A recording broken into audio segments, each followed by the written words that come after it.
আয় চল, এই স্যারের লাগে আমার ভালো সম্পর্ক আছে, এই স্যারের কাছে গেলে আমগো একটা কাজের ব্যবস্থা হয়ে যাবো। আয় তোরা।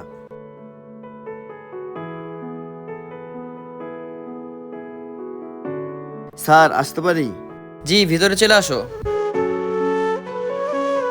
জি বলো, আমি তোমাদের জন্য কি উপকার করতে পারি? স্যার ওরা না দুইজনই আমার ছোট ভাই, ওদের না খুব কাজের দরকার, আপনার কাছে একটা কাজ থাকলে কাজ দেন না। আমার কাছে তো আপাতত কোনো কাজ নাই, তাও তোমরা যেহেতু বলছো একটা কাজ করতে পারি। আসলে এমনিতেও আমার ঘরে একটা কাজের লোক দরকার, তোমরা আমার ঘরটা পরিষ্কার করে দাও, আমি তোমাদের সবাইকে টাকা দিয়ে দিব, বুঝছো?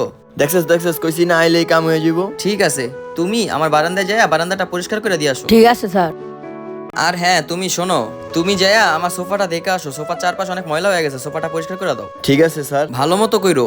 আর হ্যাঁ, তুমি আমার খাটগুলো পরিষ্কার করে দাও, অনেকদিন ধরে ঝাড়া মোছা দেওয়া হয় না, তো আজকে এইটুকু করে দাও। ঠিক আছে স্যার, এখন করে দিতেছি।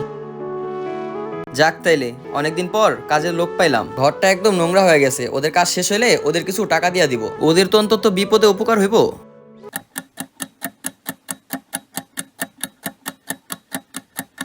উফ, আজকের মতন তাহলে কাজ শেষ, থাক জায়গা।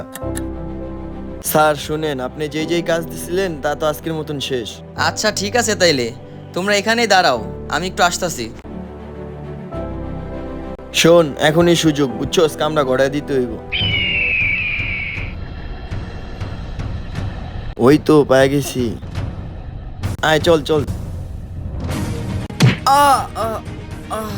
আরে ব্যাংক ভরা টাকা।